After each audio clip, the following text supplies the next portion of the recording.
Barangay Ginebra Stephen Holt mga bro, may bad news kaya bagsak ang performance at Ginebra player na sa trading block na.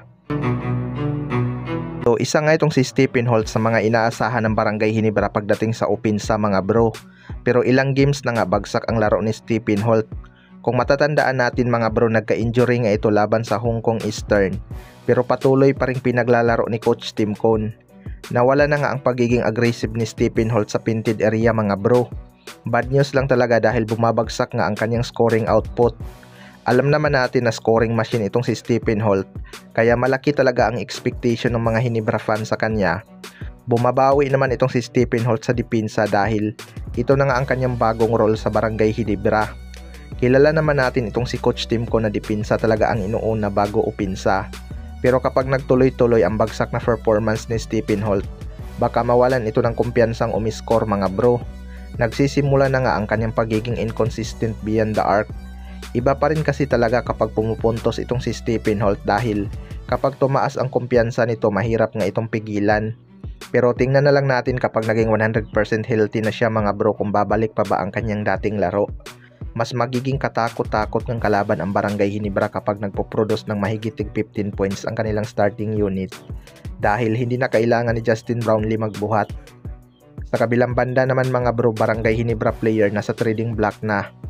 Ito nga Barangay Ginebra ay maraming injured player. Pinilit lang talagang maglaro ni Japit Aguilar at Stephen Holt upang makatulong at hindi sila mabaon sa standing. Kailangan nga nilang makakuha ng legit big man na pwedeng makapalitan ni Japit Aguilar mga bro dahil undersize nga itong si Troy Rosario at palagi pang foul trouble. Kapag na foul trouble si Troy Rosario, hindi na nga ito makakadipinsa ng maayos.